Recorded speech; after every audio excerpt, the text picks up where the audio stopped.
Welcome to the Publish Her podcast, a place where you can come to get inspiration, motivation, help, encouragement, and support in your journey to write, publish, and sell your book. Hosted by Alexa Bigwarfe. 'Cause I've been where you've been, and I felt what you're feeling, and I don't want to get in your way. Welcome back to the Publish Her podcast. I'm Alexa Bigwarfe, your host, and today we have an award-winning novelist, Leslie Rasmussen. She has written the book and she's got more coming out. I believe we'll get into all of that in a minute, but her book After Happily Ever After is her big book that if you can see the screen behind her, got the big cover, got all the promo, doing all the right things. She was born and raised in Los Angeles and graduated from UCLA, went on to write for television comedies. Okay, now hold on, y'all. This bio is going to blow your mind. She went on to write for television comedies for Gerald McRaney, Burt Reynolds, Roseanne Barr, Norm Macdonald, Drew Carey, as well as The Wild Thornberrys and Sweet Valley High. So if there's not laughter in this podcast, there's something wrong. It's not my fault. After leaving the business to raise her, did I say Sweet Valley High, which blew my mind because, oh my gosh, Sweet Valley High, love those books. Didn't watch the show, but I loved the books. After leaving the business to raise her boys, she attained a master's degree in nutrition, of all things, and ran her own business for 10 years. Recently, she's written over 20 essays for the Huffington Post, Maria Shriver, and spoken on panels discussing empowering women in midlife. Leslie is a member of the Writers Guild of America, as well as Women in Film and the Women's Fiction Writers Association. In her free time, she loves to read, exercise, and hang out with friends. I mean, did I score on this interview or what? How exciting. Thank you, Leslie, for being here. Thank you for having me. You're so funny. What a bio. Well, I have to up my game now that I know I've got someone here who's written comedy. I'm kidding. I'm in a happy mood today. So wow. What a bio.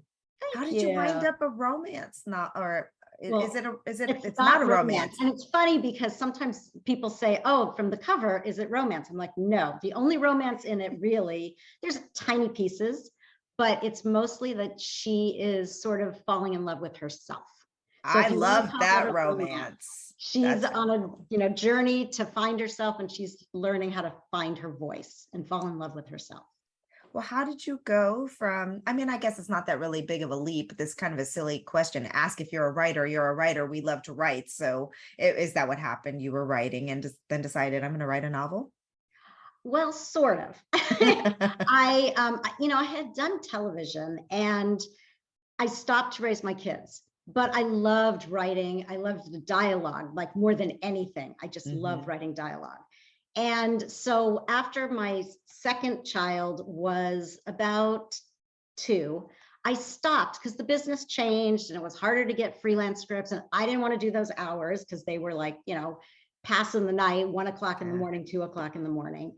And so that's what you said. I went back for a master's and I got a master's in nutrition because I was sort of like, well, what else can I do? What else do I enjoy?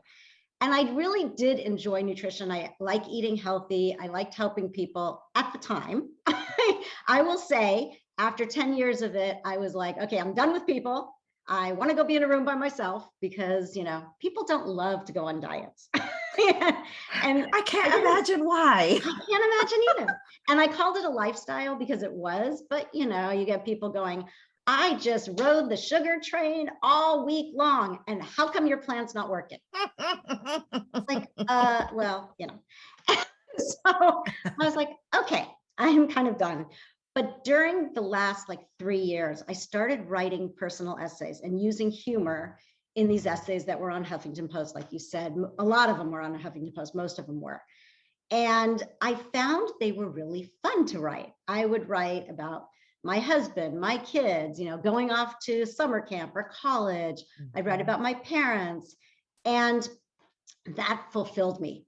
And at the time with Huffington Post, you could get comments on there. They no longer do that.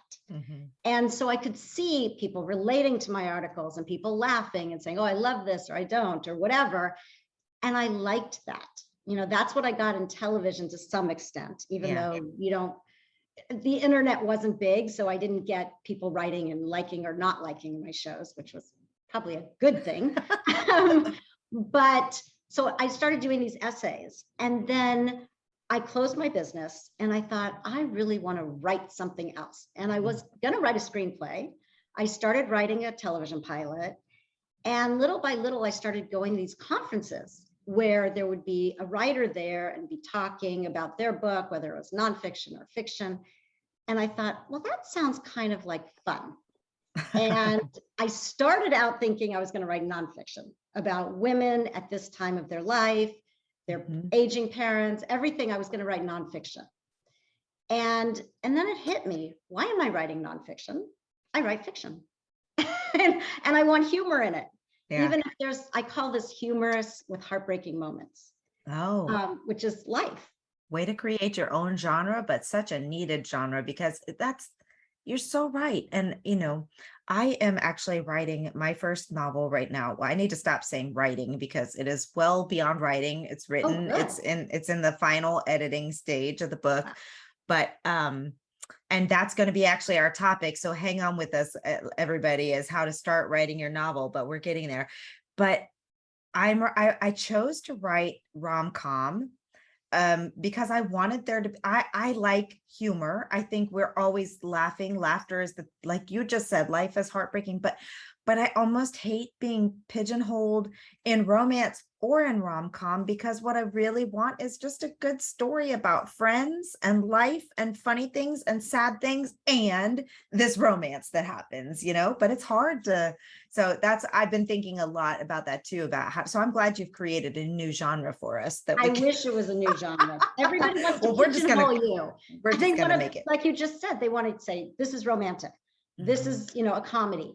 And my novel, After Happily Ever After, is everything. It's not a romance in any way, shape, or form. Right. It's reality. Right. So there's a lot of humor, but there are, in life, we all have horrible things that happen. Yeah. And once we pick ourselves up, we have to try to laugh about certain things. Amen. I love it. Okay. So I really want to get into the meat of how to start writing a novel, because I know that, I need this information, which is really funny. I just told you, I just finished writing my first novel, but I did everything wrong. Like I was a pantser, because I don't know how to be organized on things like that. But what I've found is that I have to be organized, because it took me forever, because I didn't know where the story was going, and it just kept changing and bringing people in and all that. And then it was just, whoa, you talk about a bad first draft. It's hard to write a good first draft when you don't know what you're getting to with each chapter, right? So I am all ears. What on your best advice for successfully starting a novel for book 2? I can absolutely talk about this, because I'm like you for the first novel, and I'm totally different in the second novel. Awesome. So in the first novel, I did what you did. I had this story idea. I didn't really know totally where it was going. I was in a workshop where we would bring in pages once a month, and then they would be looked at and kind of edited and that kind of thing. And so I was kind of learning, I was learning as I was going. Yeah. And in television, you always write an outline, because it has to be approved by the network and the producers. So I don't know why. I was like, oh, no, I'm just going to sit down and write. I think it was partially being afraid of a blank page. So if I just kept going, well, what ended up happening is I got to the middle, and the middle is the hardest part. Oh my gosh, so the hard. Beginning and end. Right. I wrote the middle last, and it was terrible, and I had to rewrite it, and then I had to rewrite the beginning and the end, because the middle that I finally wound up with didn't work for either. Exactly, because if you don't know where you're going, then it can go in any direction. And I find sometimes your characters take you in a direction. Yes. And sometimes they get themselves in a hole, and you're like, oh God, that's not where I wanted to go. Okay, go backwards to here. So my husband's a TV writer, producer. So he said, you have to write an outline. You're freaking out in the middle of this thing. You don't know what you're doing now. So sit down and write an outline. So what I did was I had a big board, and I wrote all the scenes that I had and I knew were going to happen on Post-its. And then I put them all on this board. And then I looked at them and moved them around and tried to figure out, okay, what's the ending? Like, where is this going in the second half? And what do I want to see the arcs of these characters? And what do I want to see happening? That is the only reason I got through the book. And like you, this book took me 4.5 years because I was learning as I was going. I was figuring it all out and I was making mistakes. Yeah. And I think at the end of the first draft, I took the book to, I have a friend who's was a TV writer. She's now a novelist. And I have a friend who's a executive, like a network executive, but she's working at a production company. And I gave it to them. And I knew that both of them would figure out like where it kind of didn't quite come over to where it was supposed to be. And they gave me fantastic notes. And so then I went back and rewrote off their notes. And that's when I kind of felt like, okay, that's a draft that I can now work with. Like you were saying, the bad first draft. Right. So I did all of that. The second book took me almost a year, but I started with an outline with a developmental editor who I met with once a month and talked to, and then, you know, through the outline and figured out where it was going, and then wrote, and she looked at it as it went along. And it's still been rewritten massively. The editors at the publishing house also had notes, of course. And so it's taken different turns too. Yeah, I'm so glad that you said that because I think, well, here's what I see. This is what I see from working with a lot of first time on and young, not necessarily in age, but young and experienced authors. And please, anyone listening, if this describes you, please do not take offense to it because it's where I found myself too. And that is, we think that we are going to just sit down and write this book and that it's going to come out fairly well. And then we're going to get some advice from beta readers, and then we're going to send it through editing, and then we're going to make those revisions and we're going to publish our book.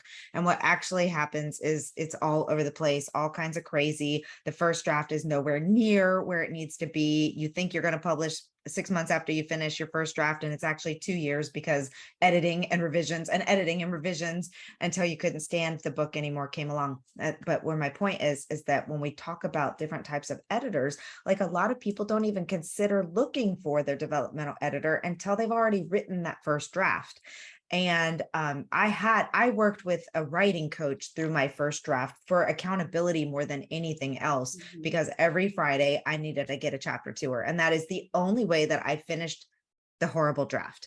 But then I started working with my developmental editor, and we went back through and like really worked the book together. And I thought to myself, man, this could have been a lot easier had we started earlier in the process, so she could have helped me, you know, kind of brainstorm some of the things as we were going. That's exactly me too. I worked with them just to get accountability for the first one more than anything. And the second one, you realize afterwards, like a developmental editor makes everything so much easier because they're seeing what's going on, even because sometimes you're so into it, you don't always see it when you're going through it, and they see it very quickly, so they can say this is going off in the wrong direction, or what about this? Oh, you've talked about this, but you didn't go into this detail, or that kind of thing. Exactly. And then, so you said the second book, is it done already? Or are you still?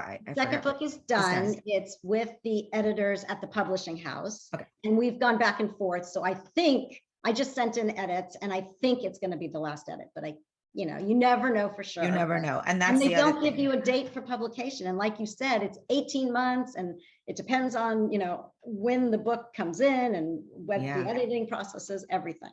Yeah. So your first book you published with She Writes Press, right? I did. Yes. And are you going with the same publisher or a different one this time? No, my second publisher is Touchpoint Press, which is a small traditional.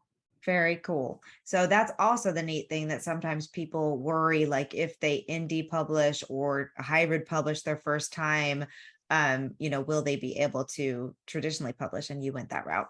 Yes. So, okay, sorry, I digress. There's so many things we could talk about here. So, beyond bringing in the developmental editor and having a more of an outline, let's take it one step back. And how did you plot your book? And what I mean by that, more to clarify a little bit more, is what are some tools or resources maybe that helped you figure out, because you have to follow tropes or themes or story arcs or all of those things, like with those are out there. Like, was there anything that helped you the second time around kind of plan that book out better? I think having the knowledge of how, an outline for a book is so different in so many ways from an outline for a script, because especially a 22-minute show, because you start here, you go here, and you go here. I mean, if it's not, even if it's episodic, I mean, you kind of know where you're going, and you also have tons of people there. Everybody above you is like, oh no, here's the story. And then you go work it out, and then they work with you. And there's always so many people to help.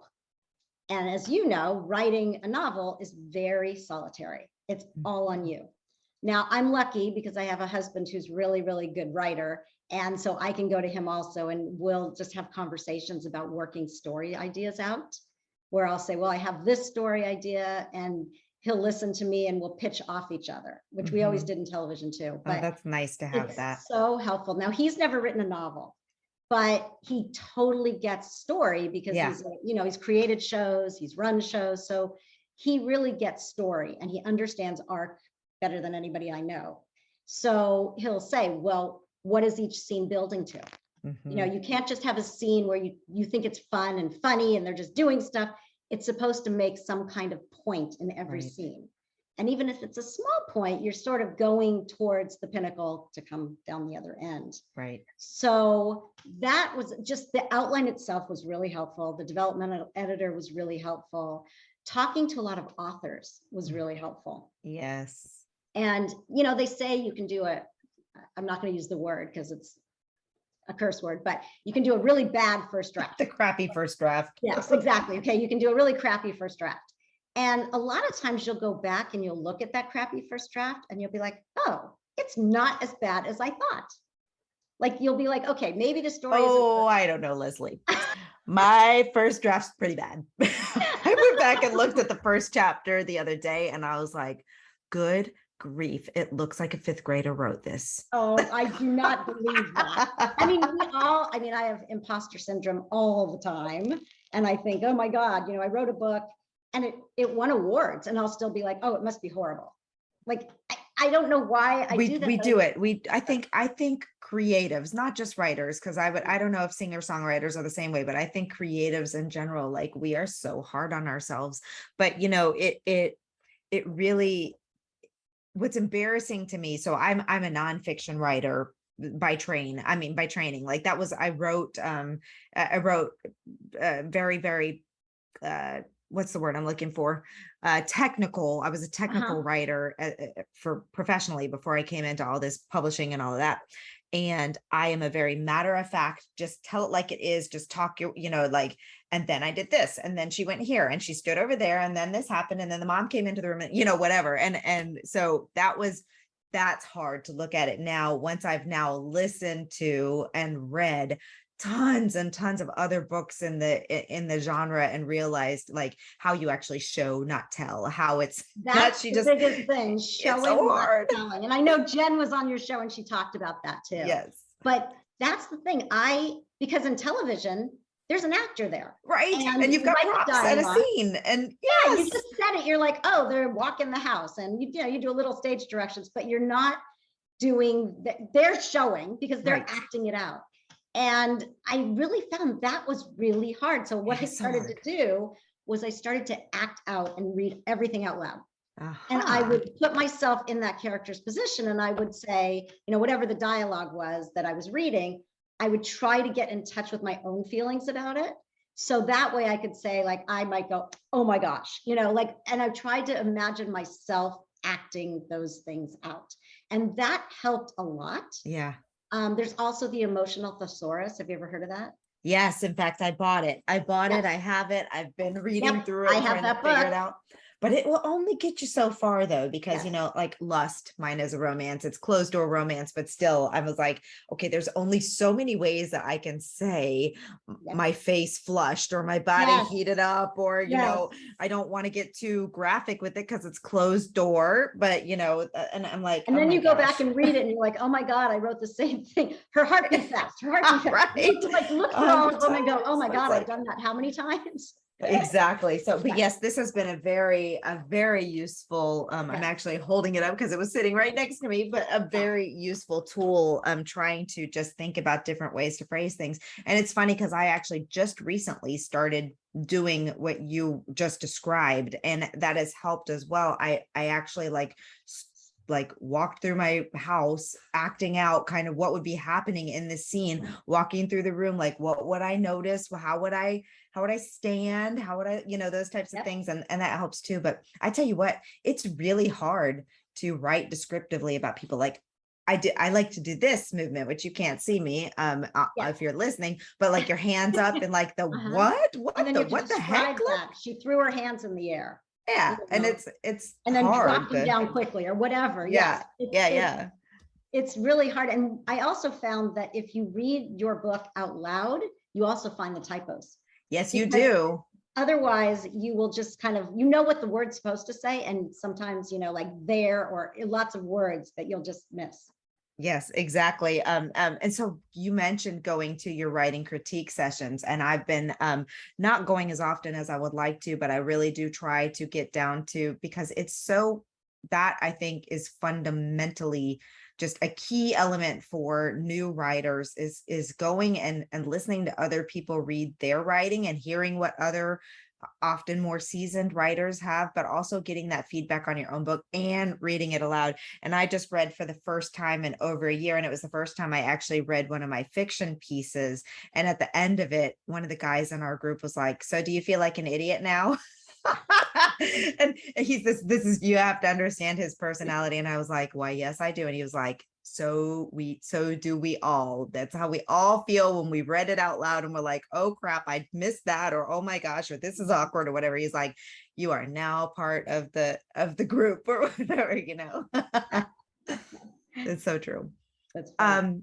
Okay, so I think those are really important ideas, and also like just references. Going to those opportunities to learn, taking courses. I think you mentioned you were in a workshop where you were working on your craft. Right.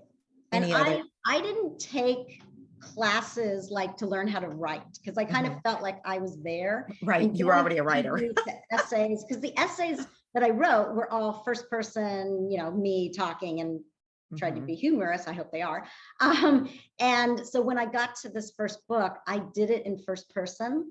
So it's obviously not an essay, but it's that kind of, it felt like a real good flow into that, where this woman is talking and describing things and what's going on with her. And so I felt like that kind of worked really well going into that. 4 Days in Paris, which is my book, it's also in first person. And I found that to be really difficult, because Did now you? you're in charge of, I mean, I liked it from telling everything from her perspective. I found the difficult part being to bring forth the other characters in a way that they really felt like they were part of the book, because it's all from one person's perspective. Well, that was the one thing I did learn, was everything that happens off screen, so to speak, you have to find a way for your audience to know what's going on. So what I ended up doing is I had 2 male characters. One was this woman's husband, and one was her father, who's going through all these medical things. And I really wanted the reader to understand what her husband's going through, because they have this great marriage, but there's something happening there. And I wanted the reader to know, because I didn't want the reader to go, oh, he's having an affair or whatever. And because he wasn't. But I wanted the reader to see that they're both going through something and they're just not communicating. So I did a few chapters from his point of view. And then I also wanted the reader to see what the father's going through as he's feeling scared and going through all this stuff. And we don't just see it from my main character, Maggie's point of view. Right. We also see it from the father's point of view of him getting older and going through this stuff. So he can talk about his fears and what's happening. So I did do that. And I felt like it was really helpful, because I didn't want the reader to just like get everything from Maggie's point of view. Yeah. Yeah, it's certainly challenging to do everything from that. And you do have to work in ways that you'll, and what I've done, and I've done conversations that somebody will say something or do something, or even like the reader finds out when Callie finds out on some of the stuff, or because Right. there's, but I am thinking, so this is a series. I think in the second book, where it's going to be about two of the other characters in the book, I think I'm going to do alternating POVs, or at least include his point of view occasionally, because it just like it gets with Well, I did that in my second book. Oh We yeah. have two women, it's about two women, and I went back and forth between each woman until they meet. They don't know each other. And even when they meet, it's still from one of their perspectives. And it says at the top, chapter whatever, Katie, or chapter whatever, Rachel. So everybody knows whose perspective it is, but you know what? I found first person easier. So do you write it from their perspective first person, or are you now writing third person? Third Okay. person, Yeah. No, I think I'm going to continue writing first person, but I would do that. Yeah. Awesome. Good. I'm glad we had this conversation to validate book 2 for I think me. it's a great idea. I would have done it like that, I think, if we did it again. It's kind of the trend right now. Most of the books that I am reading are from multiple point of views. And even if one of my favorite authors, Emma St. Clair, she did one that it almost the first whole like half of the book was only from the female perspective.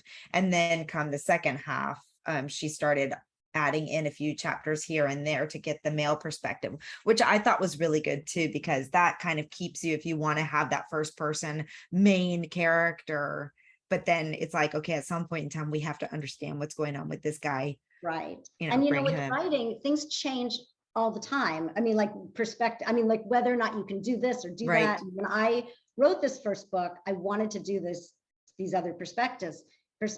And at the time, my writing coach said, "Oh, you can't do that. No, you can't do that. People don't do that." Right. I did it anyway. But now it's like and now everybody's doing it. And by the time the book came out, it wasn't that weird. Like people were like, "Oh, this works great," but you don't know. Yeah, no, that's so true. And who knows, by the time my second book comes out, maybe it'll have gone back to that. I don't think that will go away. I think it's I think people now have gotten used to being able to see into more than one person's head, and I think they kind of like it. So I think they do like it. Yeah. Okay, so before we wrap this up, then I would really love to hear anything that you have. Always marketing is the big thing. We always want to get advice from people on what people are doing that's working or not working. So what has been working? First of all, I have to say, I love the writing. I don't like the marketing. I don't think it's fun. I'm the opposite. It's exhausting and it's expensive.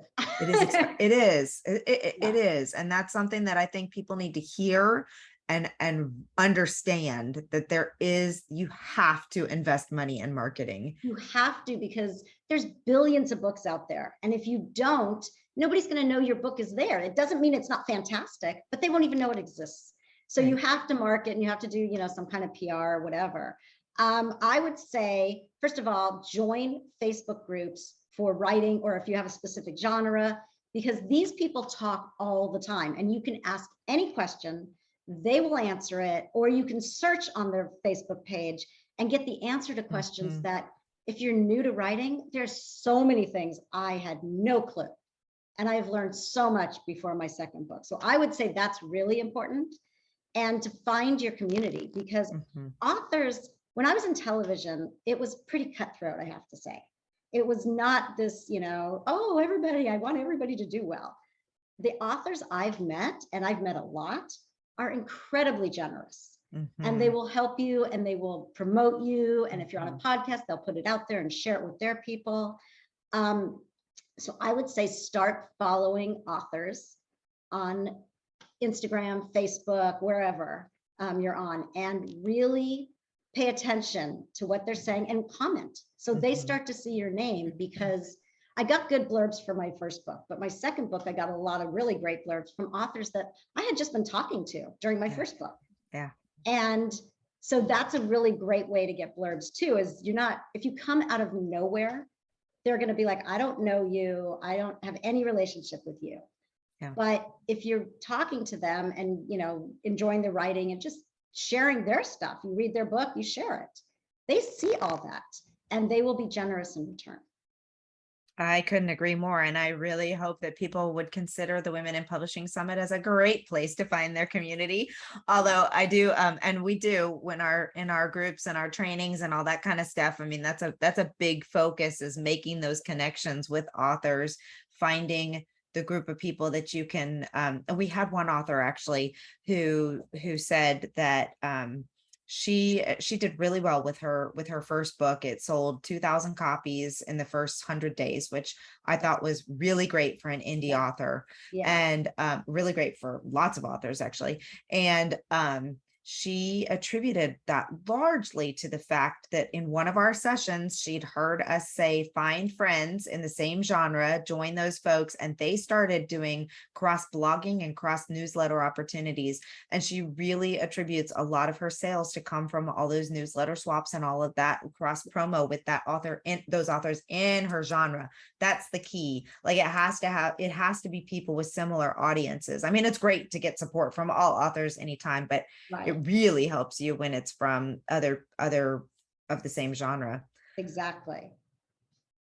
And I'd also say, like, if you're looking for a publisher, I didn't know this the first time. There are so many small publishers out there that are traditional that will accept your manuscript. Some of them have like 1 month. You have to send it between December and January or you're done for the year. But some of them, a lot of them will accept and read it. And I didn't know that. Yeah. I didn't know that they were, and you have to look them up under Writers Beware, look up their reviews and see, and then follow people who are with that publisher and contact them. And they will tell you and say, look, if I DM you, will you tell me the truth about your publisher? Because some people are happy and some people aren't. And so you can contact them and have them tell you ins and outs of that publisher or whatever it is. So is that the right publisher for me and why? And I think that was really helpful to do that. Yeah, that's great. Now you are going with a smaller publisher. How much of the marketing will they be doing on your behalf? I'm going to be really honest. I don't know. I have been told that they have a marketing department. I've also been told by other authors that they really don't do much. Yeah, so I think that's pretty normal. Yeah, it's pretty standard. And that's one of the biggest things that I think a lot of people have as a misconception, that if they get a traditional publisher, that means they don't have to worry about the marketing. That the benefit is that they have inroads, hopefully, that can help you, but you still gotta do the marketing. You still have to do 90% of it, honestly. Yeah. And you've already started that author platform with your other book and just who you are. So that'll be helpful for you. Now, what's the second book about? The second book is about two women who don't know each other. They're from totally different backgrounds. One is Jewish and married, one is Catholic and single. And it's about the story about the two of them meeting for the first time in a support group when they find out, well, they already know they're pregnant. They're about almost 5 months pregnant, and they both find out from their doctors and from ultrasounds that there's something very wrong with their babies. So they meet in this support group and they go through this journey together. Oh, wow. And they both balance each other out. There's also a love story. There's humor in it. Yeah. I know it sounds crazy, but people who've read it said, oh, wow, there's only like a few scenes where it's really down. But other than that, there's a lot of humor in the dialogue. Yeah. And so these two women, kind of figure it out, and they find family. There's a whole bunch of themes. There's loss, there's miscarriage, there's infertility, there's a love story, like I said. So there's a lot of different things in it. That's life. Sadly, I know that route all too well with the loss of our infant daughter. That sounds like a good book. Yeah. And you know what? So after we lost our daughter, I went into more nonfiction, grief and loss, all that type of writing. But what I love about fiction is that it allows us to take these really difficult topics and to bring them into people's worlds, in a way that makes them think about things and feel things that doesn't feel as like This Is Us did that. The series. That's a great show. I love that show. Yeah. When I wrote this, I had no idea that the Supreme Court was gonna, turn over Roe versus Wade. Yeah. So that happened like after I finished the draft of it. Yeah. which was just like, oh my God. So it's very timely. Yes. Wow. Well, it sounds amazing. I can't wait to check it out. You'll have to let Thank me know when you. it's ready. And we'll share with our community too. Oh, this Great. has been a phenomenal conversation. We've covered a lot of ground, and I appreciate your time. Is there anything else that you would like to share before we wrap this up? Well, if people want to follow me or know more about me, I have a website that's lesliearasmussen.com. They can follow me on Instagram at Leslie R. Author, or on Facebook at Leslie A. Rasmussen Author.